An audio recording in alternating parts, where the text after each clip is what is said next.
What's up guys, welcome back to another video. और आज इस वाली वीडियो में हम सॉल्व करेंगे ये बहुत आसान क्वेश्चन स्ट्रिगलर थीफ। यहाँ लिखा है कि मीडियम लेवल का है, लेकिन अब आप लोगों के लिए ये हो जाएगा एक्सट्रीमली इजी लेवल का, क्योंकि आज इस वाली वीडियो में हम एक दो तीन नहीं बल्कि चार तरीकों से इस क्वेश्चन को सॉल्व कर देंगे। रिकर्जन, फिर मेमोराइजेशन, और फिर टेबुलेशन, और फिर स्पेस ऑप्टिमाइजेशन से भी, ताकि आपको एक क्वेश्चन इन डेप्थ समझ में आ जाए। ये एक्सट्रीमली इजी है, 0 1 नैपसैक, पॉइंट चेंज, इन सब के लॉजिक वाला ही क्वेश्चन है बस। और यार उससे पहले, लेकिन अगर आपने अभी तक चैनल को सब्सक्राइब नहीं किया ना, तो यार देखो 4K सब्सक्राइबर्स के हम बहुत करीब हैं। तो अगर आपने अभी तक सब्सक्राइब नहीं किया है तो कर देना, क्योंकि डेली वीडियो डालने की मोटिवेशन मेरे को उससे ही मिलती है। अब आप क्वेश्चन देखते हैं। भाई क्वेश्चन कह रहा है कि स्टिगलर नाम का एक थीफ है, जिसको चोरी करनी है हाउसेस से, ठीक है, घरों से। और घर जो है ना वो एक लाइन में अरेंज है, एक लाइन में, जैसे यहाँ पे 5 घर हैं ना, और ये जो एरे के एलिमेंट्स हैं, ये उनकी वैल्यू दर्शा रहा है कि पहले घर में ₹6 हैं, दूसरे में 5 हैं, और इसमें चौथे में 7 हैं, और 5वें घर में ₹4 हैं। बात यहाँ पे ये है कि वो चोर जो है ना 2 कॉन्सेक्यूटिव हाउसेस से चोरी नहीं कर सकता, क्योंकि अगर वो 2 से चोरी करेगा तो पकड़ा जाएगा, ये रूल है, ठीक है? तो अब ये बताओ कि उसकी मैक्सिमाइज़ चोरी कैसे हो सकती है? मतलब मैक्सिमम वैल्यू वो कैसे चोरी कर सकता है? बस क्वेश्चन की कंडीशन ये है कि 2 कॉन्सेक्यूटिव में चोरी नहीं कर सकता। मान लो इस घर से उसने ₹6 चुरा लिए ना, तो इस घर में वो चोरी नहीं कर पाएगा वो, इसके अगले वाले में कर सकता है, क्योंकि कॉन्सेक्यूटिव में करेगा तो पकड़ा जाएगा, ये रूल है, ठीक है? तो बस यही क्वेश्चन है, ये बता दो कि मैक्सिमम कितना अमाउंट लूट कर सकता है, और वही आपका आंसर है। तो देखो यार, इसमें क्या है कि या तो वो पहले एक 6 ले ले, ₹6 पहले वाले घर से, फिर अगले वाले में तो कर नहीं सकता, तो यहाँ से ₹5 ले ले, और फिर इससे ₹4 ले ले, तो टोटल जो है 15 मैक्सिमम हो सकता है, और यही एक पॉसिबिलिटी है। मतलब मैक्सिमम केस यही है। उसके अलावा कोई भी केस उठा लो आप, तो वो मैक्सिमम नहीं ले पाएगा। जैसे कि मान लो यहाँ से 7 ले लिया, तो 5 और 4 वाले में तो कर नहीं सकता, क्योंकि कॉन्सेक्यूटिव है। इसमें 5 में ही करना पड़ेगा, तो 7 और 5 12, स्टिल लेस देन 15, ठीक है? तो ये वाला केस था इसका, कि भाई पहले, तीसरे और 5वें हाउस में चोरी कर ले, 6 + 5 + 4 यानी कि 15 मैक्सिमम अमाउंट में चोरी कर सकता है। तो बस यार इतना हलवा क्वेश्चन है। आओ इसको लेके चलते हैं ब्लैक बोर्ड पे, वहाँ पे इसकी चारों अप्रोच एकदम ईज़िली समझ लेंगे। एकदम आपको क्वेश्चन क्लियर हो जाएगा। सब्सक्राइब वैसे कर देना। आओ चलते हैं ब्लैक बोर्ड पे। तो यहाँ मैं आ चुका हूँ ब्लैक बोर्ड पे, और ये मैंने वही वाला एग्जांपल ले लिया है। क्वेश्चन क्या कह रहा है कि भाई ये जो है ना वैल्यूज, ये घर के अंदर जितने पैसे हैं वो दर्शा रहे हैं। चोर को चोरी करनी है। कंडीशन भैया सिर्फ एक है कि वो कॉन्सिक्यूटिव हाउसेस में चोरी नहीं कर सकता। मैक्सिमम कितने अमाउंट की वो चोरी कर सकता है, अब मेरे को ये चीज बता दो। भाई इतना आसान क्वेश्चन, जो नैपसेक वाला लॉजिक था, पिक नो पिक वाला, कॉइन चेंज वाला, वही यहाँ पे यूज होएगा। तो इसका रिकर्सिव केस क्या बनेगा, मेरे को बताओ। कि भाई हम एक इस एरो को ट्रेवर्स कर रहे हैं, चोर मान लो किसी भी घर पे जा रहा है, तो वहां पे उसके पास क्या है, दो ही तो चॉइसेस हैं, कि भाई या तो वो उस घर को चोरी कर ले, यानी कि पिक कर ले, या फिर उस घर में चोरी ना करे, नो पिक। भैया चोर किसी घर पे खड़ा है तो उसके पास वहां पे क्या चॉइसेस हैं, कि भाई या तो वो अंदर जाके चोरी कर ले, या फिर ना करे। लेकिन चूज क्या करेगा वो, जो उसको मैक्सिमम आउटपुट दिलाएगी। यानी कि दोस्त रिटर्न क्या करना है तेरे को, मैक्सिमम ऑफ पिक और नो पिक। क्या भैया यही 2 लाइन का कोड था? हाँ गुरु, यही 2 लाइन का कोड था बस। जी हाँ, क्योंकि क्वेश्चन ही यही है। भाई क्वेश्चन सिर्फ ये बोल रहा है कि भाई इतने घर हैं और घर में इतने-इतने पैसे हैं, ये बता दो कि मैक्सिमाइज़ कितनी अमाउंट की चोरी हो सकती है। तो भाई या तो किसी घर में चोर चोरी करेगा, या फिर चोर चोरी नहीं करेगा। दोनों में से जिसका भी आउटपुट मैक्सिमम आएगा, वही हमारा आंसर होगा। ईज़ी। अब दोनों की कंडीशन लिख दे। भाई तू सॉल्व फंक्शन बनाएगा इस क्वेश्चन को सॉल्व करने के लिए, उसमें ये जो एरे है ना, उसको पास कर दियो। ये आई है जिससे तू एरे को ट्रैवर्स कर रहा है, इसको पास कर दियो।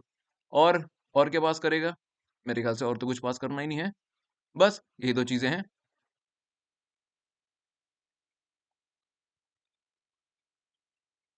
अब तू मेरे को एक बात बता कि ये पिक, अगर तू किसी घर में चोरी करेगा और या तू किसी घर में चोरी नहीं करेगा, तो ये फंक्शन रिकर्सिवली कैसे कॉल होगा, ये बता दे। हो गया तेरा क्वेश्चन सॉल्व। देख, सबसे पहले तू यहाँ पे खड़ा है, तो मान ले तूने इस वाले घर में चोरी करने का डिसाइड कर लिया। तो क्या होगा सबसे पहले? सबसे पहले तो अगर तूने इस घर में चोरी करी, तो इस घर में जो भी पैसे हैं ना, वो तेरे को मिल जाएँगे। यानी कि एआरआर ऑफ आई प्लस हो जाएगा तेरे अमाउंट में, ठीक है? दूसरी बात, तू इस फंक्शन को रिकर्सिवली कॉल करेगा इस वाले अरे के लिए, बच्चे-कुच्चे के लिए, है ना? नहीं। चोर वो क्वेश्चन ने क्या बोला था कि चोर कंसेक्यूटिव हाउसेस में चोरी नहीं कर सकता। यानी कि दोस्त, अगर तूने इस घर में चोरी कर ली ना, तो इस वाले घर में अब तू चोरी नहीं कर सकता, तू इस वाले घर में कर सकता है। यानी कि इसके लिए कॉल नहीं होगा recursive function. Recursive function call होगा इस बचे कुछ एरे के लिए, यानी दोस्त i+2 के लिए। लो जी, इतना आसान क्वेश्चन था। सॉल्व फंक्शन को कॉल कर दे, यानी कि एरे को तो ऐसे ही रहेगा, और i+2 के लिए। That's it. आगे समझ। अब मान लो तूने चोरी नहीं करी, अब भैया तूने अगर इस घर में चोरी नहीं करी, तो इस घर के पैसे तो तेरे को मिलेंगे नहीं, क्योंकि पैसे तो चोरी करने पे ही मिलेंगे, यानी कि कुछ प्लस नहीं होगा। और बच्चे कुछ एरे के लिए रिकर्सिव फंक्शन कॉल हो जाएगा। इसमें i+1 के लिए ही होगा, क्योंकि भैया चोरी तो करी ही नहीं। इस घर में चोरी करता, तब इस घर में चोरी नहीं कर सकता था। लेकिन जब इस घर में चोरी करी नहीं, तो तू हाँ, इस घर में भी चोरी कर सकता है। यानी कि सॉल्व फंक्शन ARR i+1 के लिए कॉल कर दे, दैट्स इट। ये तेरा यहाँ पे रिकर्सिव केस पूरा हो गया तेरा रिकर्सिव कोड पूरा। एक बेस केस भी लिख ले। बेस केस क्या लिखेगा इसमें? आई से तू एरे को ट्रैवर्स कर रहा है। आई अगर आगे पहुंचते पहुंचते I equal to ARR dot size, यानी कि एंड के पार निकल गया, इस एरे के ही बाहर निकल गया, तो बस रिटर्न 0 कर दियो। कितना आसान क्वेश्चन था। तो यहाँ पे एक अप्रोच रिकर्जन वाली हमने कर ली। अब इसको ही डीपी में कन्वर्ट करना आपको आता ही है ना? डीपी मेमोइजेशन में आप कन्वर्ट कर लोगे, डीपी टैबुलेशन में आप कन्वर्ट कर लोगे। बस क्या करना है भाई, ये जो यहाँ पे रिटर्न कर रहा है ना, इसको रिटर्न मत करियो, इसको डीपी एरे में डाल के फिर रिटर्न करियो। डीपी एरे एक बना लियो, -1 से इनिशियलाइज कर दियो। और ये जो तू रिकर्सिव कॉल मार रहा है ना, अगर डीपी एरे में -1 ना हो, यानी कि तू उस चीज के लिए ऑलरेडी आउटपुट निकाल चुका है, तो रिकर्सिव कॉल मत मारियो, उसे रिटर्न कर दियो। 3 लाइन में चेंज होता है, वो वही हम कोड एडिटर पे कर देंगे। मेमोइजेशन में भी और टेबुलेशन में भी कन्वर्ट हम वहीं कर देंगे, ठीक है। अब बारी है चौथी अप्रोच की, स्पेस ऑप्टिमाइजेशन। वो वाला एरे क्या था? 65574, 65574। ओके, तो मेरे ख्याल से यहाँ पे आपको पहले स्पेस ऑप्टिमाइजेशन समझने से पहले जो डीपी टैबुलेशन वाला अप्रोच है, वो आपको क्लियर हो जाना चाहिए, क्योंकि उससे ही तो स्पेस ऑप्टिमाइजर अप्रोच डिराइव होता है। तो देखो यार, मेरे ख्याल से आपको आता ही होगा, लेकिन नहीं आता तो भी मैं बता देता हूँ। रिकर्सिव कोड आपको समझ में आ गया, मेमोराइजेशन समझ में आ गया। उसमें टैबुलेशन में क्या है भाई, जो डीपी एरे होता है ना, हमें उसको बस फिल करना होता है। एक बात बताओ मेरे को कि मान लो इस एरे में ना 5 एलिमेंट हैं, मान लो भैया इस एरे में एक ही एलिमेंट होता, दैट्स इट। तो भाई एक एलिमेंट होता तो हमारा आंसर कैसे निकलता? भाई सिंपल सी बात है, चोर उस घर में चोरी कर लेता और जो उसकी वैल्यू होती वही हमारा आंसर होता। यानी कि ये चीज हमें पता है कि अगर एक ही एलिमेंट है, तो डीपी ऑफ 0 की वैल्यू क्या होगी? जो भी वो एलिमेंट पड़ा है, error of 0। Okay, that's it. Similarly एक चीज बताओ, डीपी ऑफ 1 की वैल्यू क्या होगी? भैया अगर एक एलिमेंट की जगह दो एलिमेंट है ना, मान लो 6 और 5 है एरे में, तो अब मेरे को बताओ कि क्या आंसर होगा। भाई अगर मैंने 6 वाले घर में चोरी करी, तो 5 वाले घर घर में नहीं कर सकता, 5 वाले में करी तो 6 वाले में नहीं कर सकता, है ना, कॉन्जिक्यूटिव है। तो आंसर क्या होगा मेरा?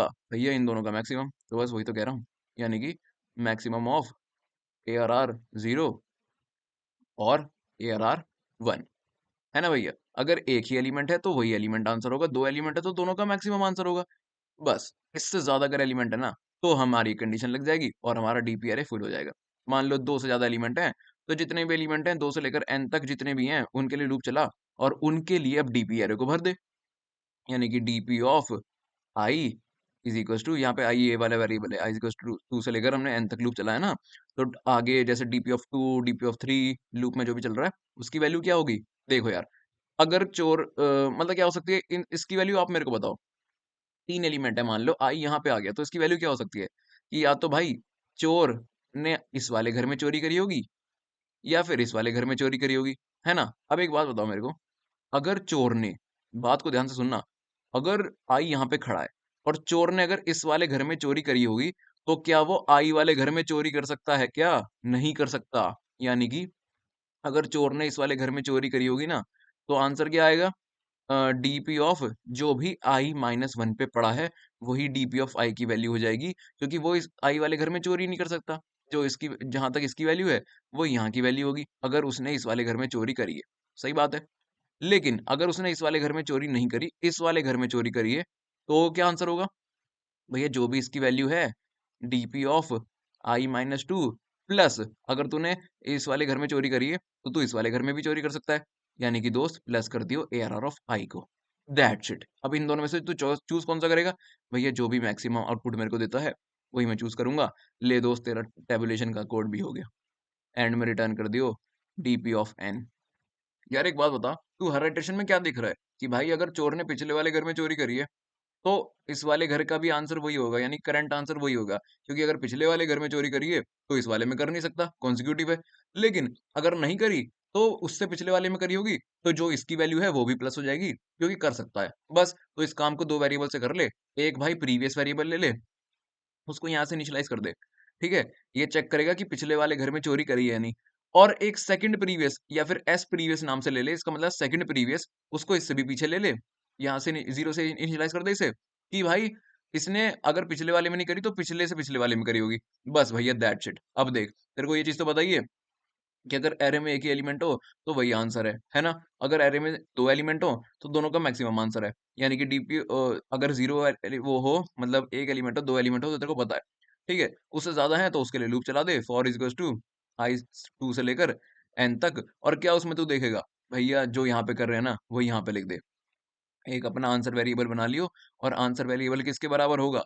मैक्सिमम ऑफ किसके? या तो अगर उसने प्रीवियस वाले घर में चोरी करी तो इस वाले घर में नहीं कर सकता, है ना? यहाँ पे भी डीपी -1 ऐसे ही लिख दिया था, तो यहाँ पे भी मैक्सिमम में मैक्सिमम ऑफ प्रीवियस ऐसे ही लिख दियो, अगर पिछले वाले घर में करी है तो। अगर नहीं करी तो उससे पिछले वाले में करी होगी तो उसमें तू इसकी वैल्यू भी प्लस कर सकता है, यानी कि सेकंड प्रीवियस में तू क्या प्लस कर सकता है?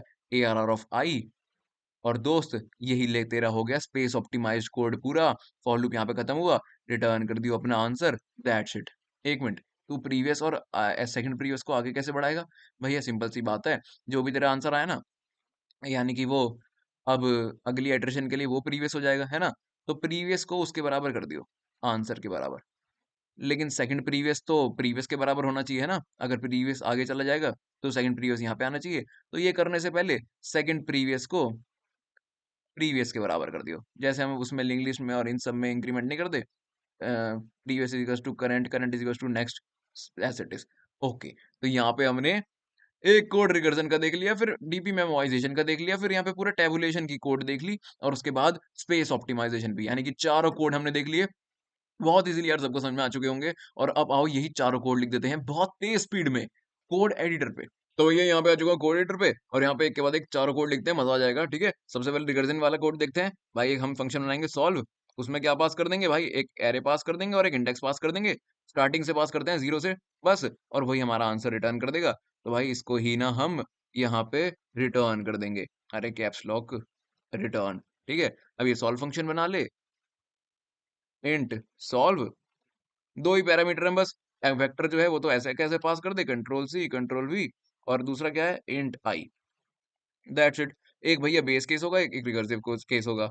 तो बेस केस क्या होगा कि भाई हर आइटरेशन में आई आगे पीछे हो रहा है, मतलब आगे जा रहा है, तो जब भी आई इक्वल इक्वल टू हमारा वो हो जाए, if I equal equal to ARR dot size हो जाए, रिटर्न कर दियो जीरो। यही था बेस केस। ठीक है, अब रिकर्सिव केस, रिकर्सिव केस भाई ये हर घर पे आपके पास दो चॉइसेस हैं, या तो उसमें चोरी कर लो, इंट पिक, या फिर मत करो, इंट नो पिक।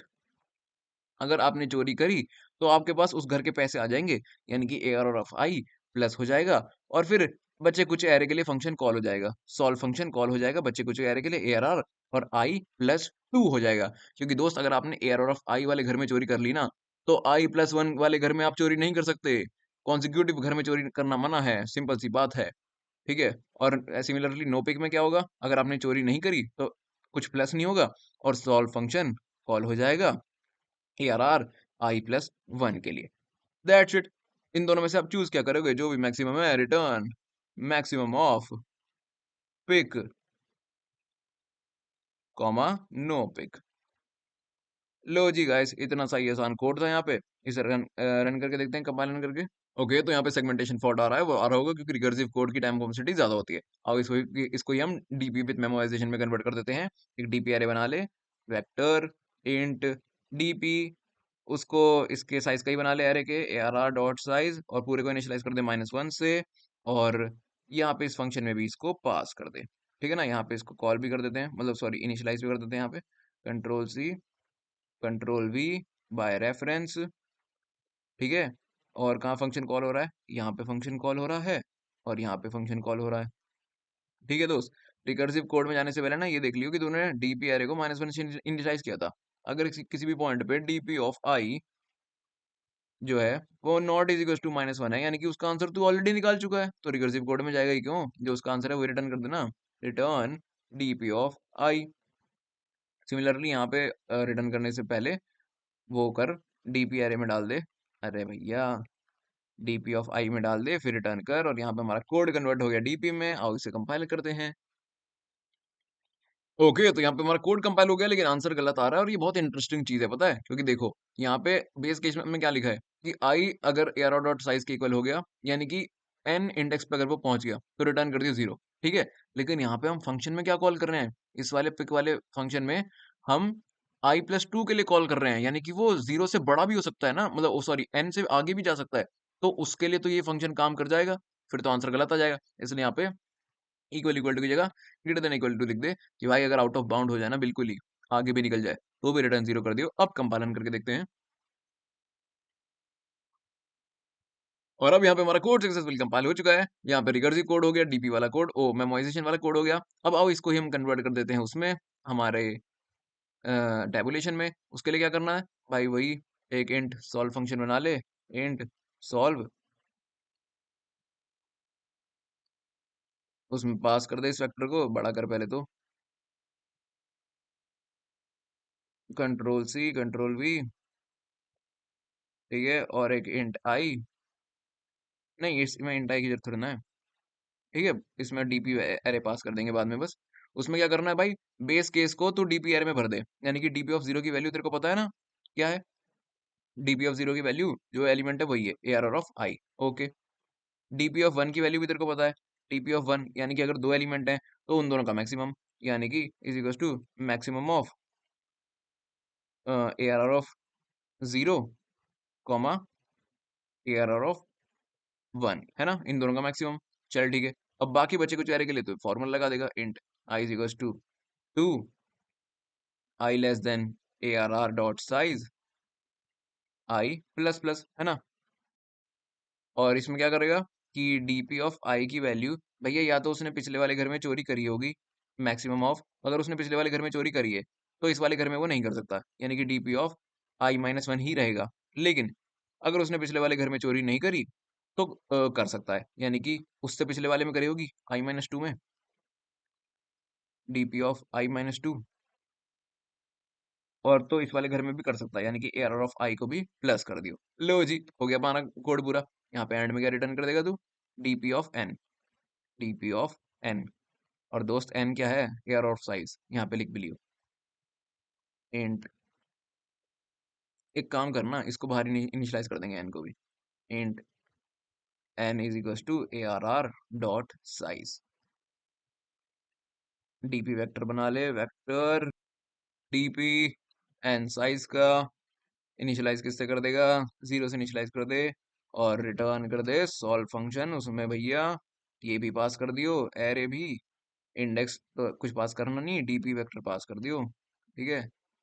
यहाँ पे भी इसे फंक्शन में डाल दे, control C control V, okay, run करके देखते हैं। दिक्कत तो आएगी क्योंकि एन तो हमने इनिशियलाइज ही नहीं करा था, है ना भैया। एन भी तो पास करना है, डीबी के साथ साथ एन भी पास कर, यही था ना, I was not declared, DP 0 is to error of I, अच्छा वही तो, एरर ऑफ 0 आएगा भैया यहाँ पे, ठीक है, और एन को भी पास कर दे, इंट एन। चलो जी, अब कंपाइल करके देखते हैं। ओके, तुम्हारा कोड कंपाइल हो गया, लेकिन आउटपुट कुछ नहीं आ रहा, क्योंकि भैया डीपीएन क्या है, इसे रिटर्न तो कर दे, रिटर्न ऐसे लिख दिया, और यहाँ पे डीपीएन नहीं, एक्चुअली डीपीएन-1 रिटर्न होगा, क्योंकि आंसर तुम्हारा उसमें ही आएगा ना। कंपाइल करके देखते हैं। ओके चलो, यानी कि यहाँ पे अब टैबुलेशन वाला कोड भी पूरा हो गया। अब एक काम करते हैं, फाइनल जो हमारा कोड है ऑप्टिमाइज कोड वो करते हैं। इसको यहाँ से हटाओ। देखो, सबसे पहले हमें एक चीज़ पता है कि अगर हमारे में एक ही एलिमेंट है, इसमें डीपी एरे की भी कुछ जरूरत नहीं है, एन की भी कुछ एन की जरूरत है वैसे, है ना। तो डीपी एरे को हटा दो, एन को रहने दो, यहाँ से भी डीपी एरे को बाहर करो। चलो, अब देखो, इसमें हमें हमने क्या देखा था कि वही जो टैबुलेशन वाला कोड है उसमें स्पेस ऑप्टिमाइज कर दिया बस। इसमें हमने क्या देखा था कि जो वही टैबुलेशन वाला कोड है उसमें बस पेज ऑप्टिमाइज कर दिया, यानी कि देखो, इफ अगर जो है ना दोस्त n इक्वल इक्वल टू 1 है, तो रिटर्न क्या कर दियो? ए आर आर ऑफ 0, है ना दोस्त। एक एलिमेंट है अगर तो वही रिटर्न कर देगा, लेकिन इफ n अगर इक्वल इक्वल टू 2 है तो रिटर्न कर दियो दोस्त मैक्सिमम ऑफ ARR 0 और ARR 1, क्योंकि अगर 2 ही एलिमेंट हैं तो दोनों में से मैक्सिमम जो है वो रिटर्न करेगा। उसके अलावा बचे कुछ एलिमेंट के लिए ना एक इंट भैया प्रीवियस बना ले, उसको पहले एलिमेंट पे डाल दे ARR ऑफ 0 पे, और एक सेकंड प्रीवियस बना ले, इंट सेकंड प्रीवियस, उसको 0 पे डाल दे पीछे, ठीक है? और बस हर इटरेशन में फॉर इंट 2 से स्टार्ट कर i इक्वल्स टू 2 से लेकर i less than n i plus plus, और एक आंसर वेक्टर बना लियो, सॉरी वेरिएबल इंट आंसर, उसको अपडेट करता रहे, यानी कि भैया answer is equals to maximum of, या तो दोस्त अगर पिछले वाले घर में चोरी करी है तो प्रीवियस को एज इट इज डाल दे, लेकिन अगर नहीं करी तो उससे पिछला जो है सेकंड प्रीवियस, उसमें अभी वाली वैल्यू एरर ऑफ आई को प्लस कर दे, जो भी मैक्सिमम केस होगा वही तेरा आंसर होगा, दैट्स इट। दोनों को इंक्रीमेंट भी कर दे, प्रीवियस और सेकंड प्रीवियस को। अब देख आंसर निकल चुका है, अगली बार आइट्रेशन के लिए आंसर ही प्रीवियस बन जाएगा, यानी कि previous is equal to answer कर दे, लेकिन उससे पहले दोस्त सेकंड प्रीवियस को प्रीवियस के बराबर कर देना, second previous is equal to previous, that's it यार, इतना ही आसानी का क्वेश्चन था ये। अब रिटर्न कर दियो आंसर को, रिटर्न आंसर, और यहाँ पे अभी भी डीपी क्यों लिखा हुआ है, हटाओ इसे, और आओ अब इसे कंपाइलन करके देखते हैं कितना इजीली यहाँ पे 1 2 3 4 तरीकों से हमने ये क्वेश्चन को सॉल्व कर दिया। और यहाँ पे दोबारा से आउटपुट, हर बार आउटपुट तो गलत आना ही है, कुछ ना कुछ गलती होनी है ना। हाँ भैया देखो, यहाँ पे हमने लूप i इक्वल्स टू 2 से स्टार्ट कर दिया, यानी कि जो तीसरा एलिमेंट है ना आंसर उसके लिए निकल रहा है। हमने तो 2 एलिमेंट का ही केस रखा था, तो i इक्वल्स टू 1 से यहाँ पे हमें लूप स्टार्ट करना है, तभी देखो एक एलिमेंट मिस हो रहा है, ठीक है ना। अब कंपाइलन करके देखते हैं। सिली मिस्टेक्स, बड़े बड़े कोड में छोटी छोटी गलतियां होती रहती हैं, और यहाँ पे अब फाइनली कोड कंपाइल हो चुका है। तो यहाँ पे एक के बाद एक 3 नहीं बल्कि 4 अप्रोच से हमने यहाँ पे इस क्वेश्चन को सॉल्व कर दिया। हमारी करंट स्ट्रिक भी होगी 384 डेज की। तो यार देखो, अगर आपको ये क्वेश्चन अच्छे से समझ में आ गया ना, तो वीडियो को लाइक और चैनल को सब्सक्राइब कर देना, कमेंट कर देना, ताकि मेरे को भी अच्छे-अच्छे कमेंट पढ़ के और सब्सक्राइबर्स बढ़ते हुए देख के रोज़ वीडियो डालने की मोटिवेशन मिलती रहे। मैं मिलूँगा आपसे अगली वीडियो में गाइस, तब तक के लिए बाय।